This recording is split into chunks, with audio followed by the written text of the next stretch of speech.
Roast chicken is an iconic family meal. People love it for Sunday dinner, and it's something that's eaten all over the world.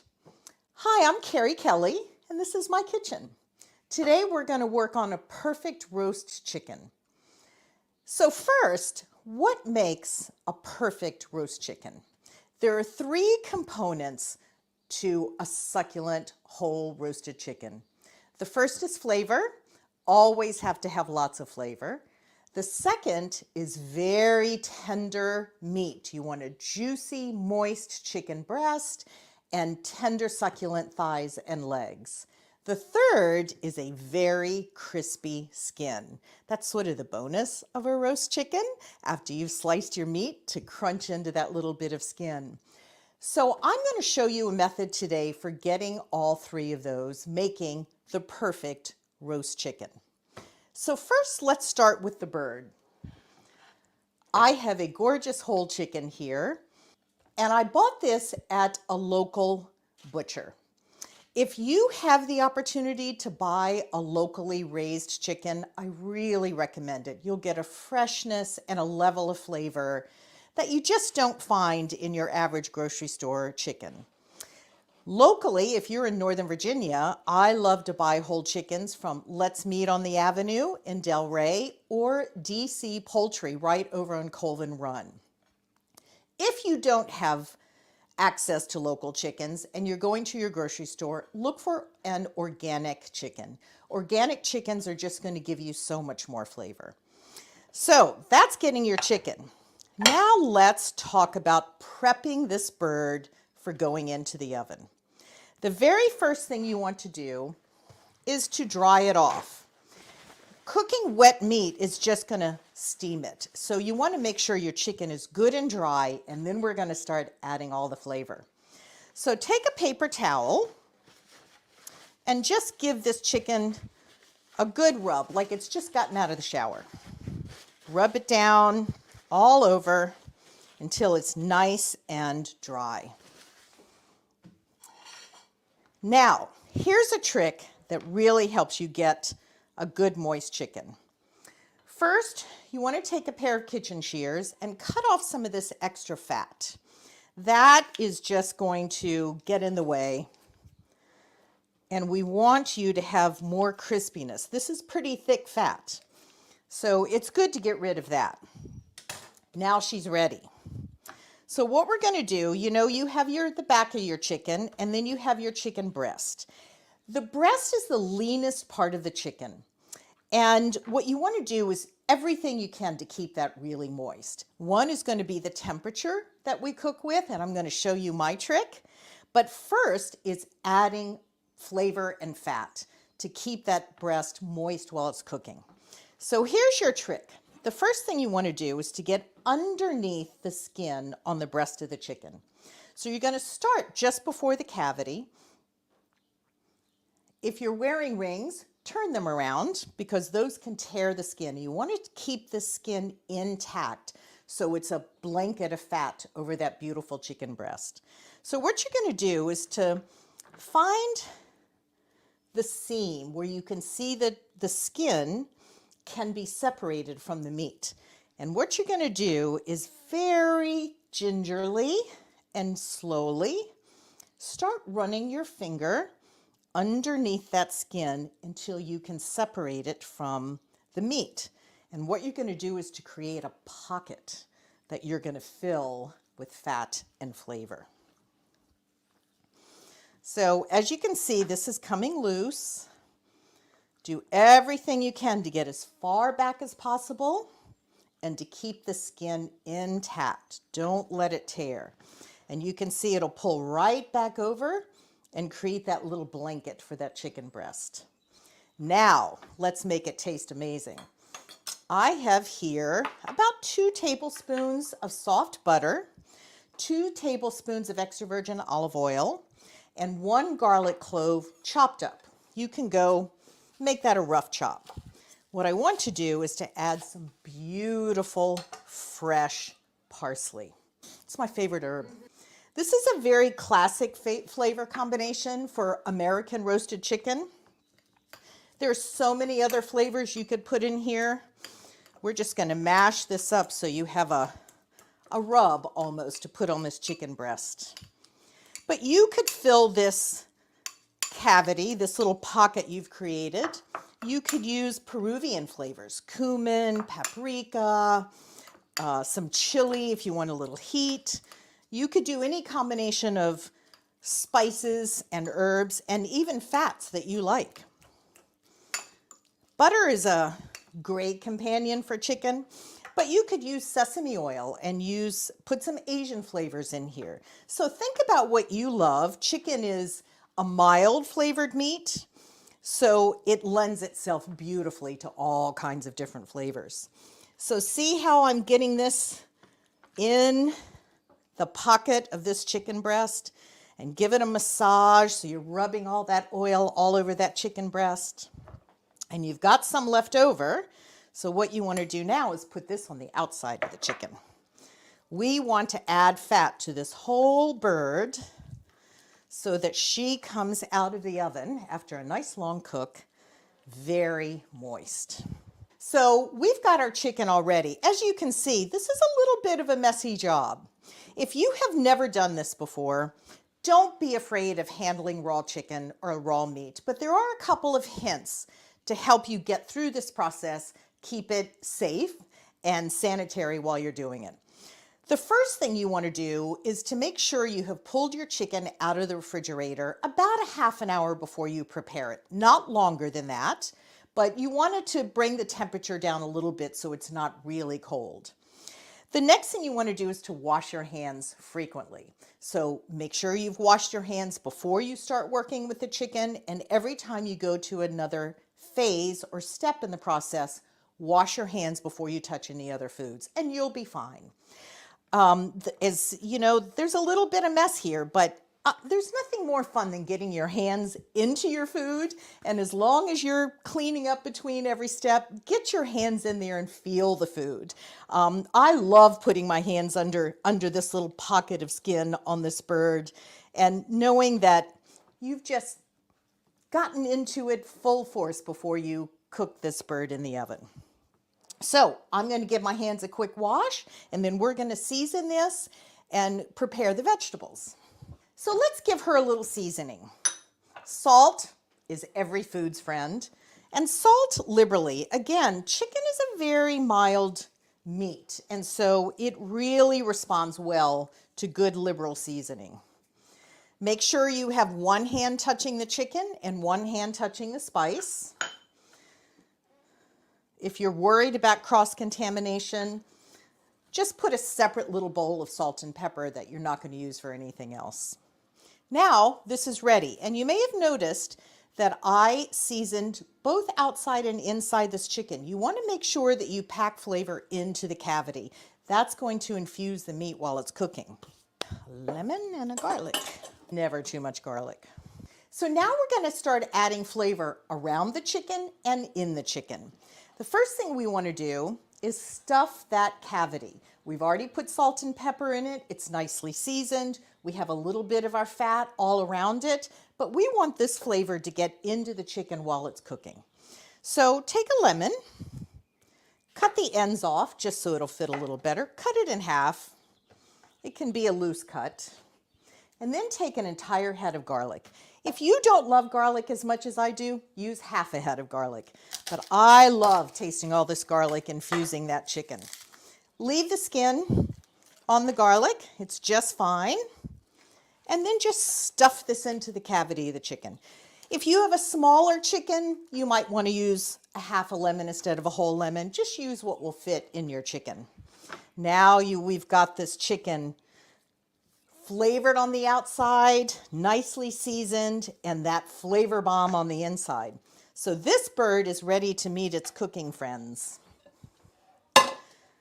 Well, what I love to do is to surround the chicken in the roasting pan with root vegetables.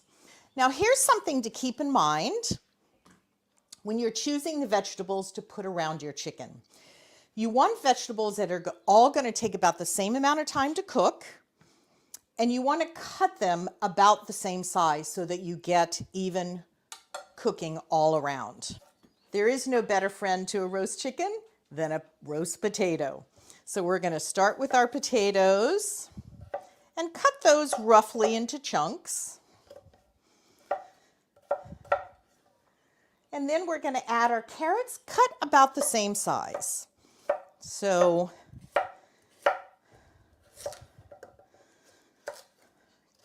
cut these so they look the same size as the potatoes, and then they'll all take about the same amount of time to cook. The last thing you want to do is an onion. Carrots, potatoes, onions is classic, but you could add any root vegetable you like. I have added turnips when I find those at the farmer's market. I've added radishes. I love a big roast radish. You could add sweet potatoes. If you add a softer vegetable, what you want to do is add them in the second half of the cooking. But these are all firm, about the same texture, about the same size, so they can all go in at the very beginning and they'll cook very evenly. So I'm going to finish cutting up these vegetables and then I'll show you how we prepare the chicken for roasting. Now, you might ask, why do you want to roast them with the chicken? Here's the reason. All of this beautiful fat that's natural to the chicken, as well as what you've added, is going to drip over those vegetables. Anybody who's been to France, especially the south of France, has seen those at all the markets, the roast chicken dripping down onto the pan of potatoes underneath. That is the best flavor, that chicken fat getting onto the vegetables. So you really want to roast vegetables with your chicken so you can get that whole experience of the roast chicken. So stick with the firmer roasted vegetables and they will cook beautifully. Now, the first thing we want to do is to create a little nest for our chicken. I like to put potatoes on the bottom because of what I just described to you. The fat dripping onto those is beautiful. So rest your bird, tuck a couple more under if you need to stabilize her. Rest your bird in this pan. I'm using a carbon steel roasting pan. I often will cook my chicken in a cast iron skillet. If you have a larger bird and you want lots of vegetables around it, put it in a roasting pan. You can cook a chicken in almost anything. You could cook it in a clay cooking vessel. Anything that'll take the higher heat in your oven is fine for roasting your chicken. So look how beautiful this is. This bird is all ready to go in the oven. That gorgeous citrusy lemon in there and these beautiful vegetables. The last thing I do before I put her in the oven is to drizzle just a little bit of olive oil on those vegetables so they don't dry out before they get the fat from the chicken. In order to get the most flavor and moisture into both the vegetables and the chicken, I recommend you baste every 20 minutes. So now I'm going to show you how I roast a chicken. The conventional wisdom these days, and there are lots of recipes for roasting chicken, is to put it in a very hot oven. Some people say all the way up to 500, others say 450. I find that when you cook at that high a temperature, you get really nicely cooked legs and thighs and a very, very crispy skin, but the breast is too dry. So I like to do a combination of starting with a higher temperature, get some crispiness and caramelization on that skin, and then turn the oven way down to 325. So you're doing a combination of high roast for a short amount of time and then a lower roast to allow that meat to cook slowly and retain its juices. So let's get her in the oven. So we're going to put this in an oven that has been preheated to 475. Make sure your oven is preheated. Make sure your oven rack is in a position to be able to put this in about the middle of the oven. So if you have it piled really high, you might need to move a rack a little lower. So this is going to go right in at 475, and we're going to set the timer for 20 minutes. And then we're going to pull this chicken out. We're going to lower the temperature to 325, give it a good baste, and put it back. It'll take, depending on the size of your chicken, it'll take about another hour to cook it completely. Let me talk to you a little bit about temperature. The The FDA recommends that poultry be cooked to 165. I will tell you that salmonella, which is the fear with chicken, salmonella is killed at 136. So I find 165 a little high. And again, I think it dries out the chicken. I take mine out of the oven when it's at 145. But I think you should do what you feel most comfortable with. If you follow the FDA guidelines, it's 165. If you want a moisture chicken, take it out at 145.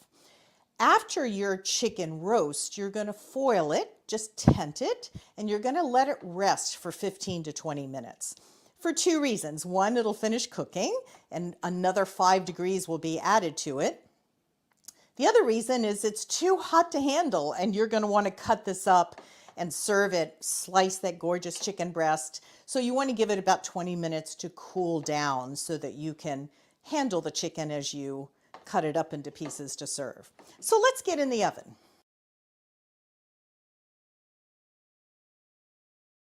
Now it's been in the oven about 20 minutes. We are going to take it out. You're going to see a nice crisp starting to form.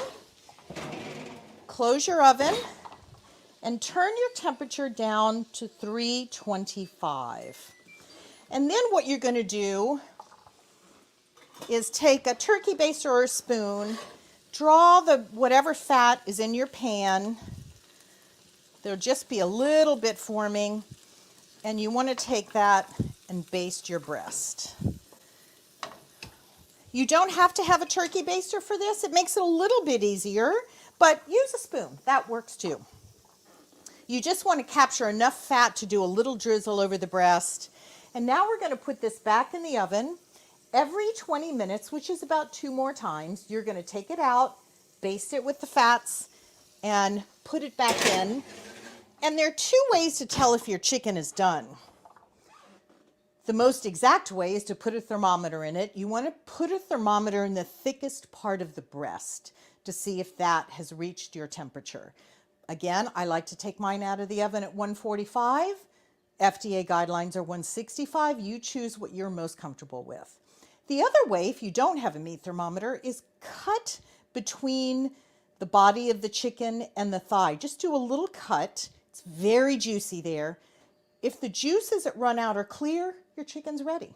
If it has any color, a little bit of pink or a little bit of yellow, put it back in the oven for another 15 minutes and try it again. And now we have our finished bird. Isn't she beautiful? So you can see the parsley under the skin, the really nice crispy exterior, and look at those vegetables. They are tender. They are glistening with the chicken fat. This is going to be a delicious meal. Now, to serve this, take the bird off and put it onto a cutting board. Now, I will tell you, I keep a separate cutting board just for meats. I do want to dispel a myth about cutting boards for you as a little pro tip. Do not use plastic or glass cutting boards. One, plastic cutting boards, and you see them a lot in all the bright, wonderful colors. When plastic gets a little cut in it from your knife, which it will, bacteria can live in that plastic indefinitely. Hard wood is what you want for a cutting board. Better for your knives, it won't harm the point, but also bacteria will not live in hardwood. So you want bamboo, olive wood, or maple. Maple and olive wood are the best woods for a cutting board. So there's a little hint for you. So I have a maple cutting board and I have put my chicken on here. The first thing I'm going to do is remove those flavor bombs that we put in that cavity. And they just should be discarded. So you don't want to keep those. We're going to discard those. And then we are going to cut our bird. Cutting a bird, there's an art to butchering a chicken. You have to find the joint where the leg is. So yank it a little bit. Once it's roasted, it'll pretty much pull apart, but just use your knife to guide it. And you have that beautiful chicken thigh. So let's talk about knives for a minute. This chicken is very tender, but anytime you're cutting something, you want a good sharp knife. Otherwise, what you're doing is tearing, whether it's meat or vegetables, and you don't want to tear it. So I have a good sharp knife that's going very easily through this beautiful chicken breast. Now, when I was growing up, it was very popular to use electric knives. My father always used one at Thanksgiving. If you use an electric knife, that's perfect. Use whatever is easy and comfortable for you. So I have just removed the breast, and we've got that like that. We've got our beautiful legs. I'm going to put a few of these vegetables right around it. Gorgeous, gorgeous. I wish you could smell this. You can smell the sweetness from the carrots. You can smell the potatoes, the fat from this chicken. It is beautiful. I'm going to wash my hands and then dress this a little bit, and it will be ready to serve to your family. So this is one way to serve our chicken. And put a little parsley on here. You have some gorgeous color. Serve a knife with it. This is a great way to serve it family style. If you and your family or friends are sitting down to dinner, I have sliced the chicken breast. You can do both of the breast on here. Put a fork and pass it around family style. You could also serve it plate by plate, giving people a piece of breast and a piece of thigh, so the white meat and the dark meat, depending on preferences. There are also so many other things you can do with a roast chicken. So if you're preparing this for your family, this is a wonderful thing to roast on a Sunday night, and you could eat it for a few days into the week. You could have it for dinner one night straight out of the oven, and then take the rest of it, make a chicken salad. Chop it up with some almonds and some grapes and a little mayonnaise and salt and pepper, and you've got a gorgeous chicken salad. Also, throw it into a soup. So one of the things that I really recommend is when you finish cutting up this chicken, save the carcass and make your own stock. Chicken stock that is made from a freshly roasted chicken at home is indescribably different from what is bought in the grocery store. Often there's so much salt in stock in the grocery store, and it's masking an absence of flavor, in my opinion. So save your carcass, put it in a baggie, and put it in the freezer until you're ready to make stock. And then one day when you have a little time, fill up a pot with water, some aromatics, usually onion, carrots.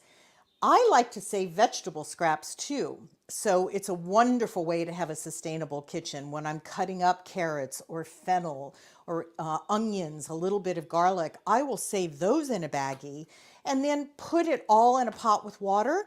The cleaned carcass of your chicken, a little bit of meat left on it is fine. And in an hour, you will have a gorgeous, gorgeous homemade chicken stock that can be the base of soups or sauces. So this is a meal that can please a family or a group of friends right out of the oven, or take it into the week and make 4 or 5 different meals with it. But be sure to roast a chicken. It's an iconic family meal, and you will enjoy feeding your family with this. Thank you for visiting my kitchen.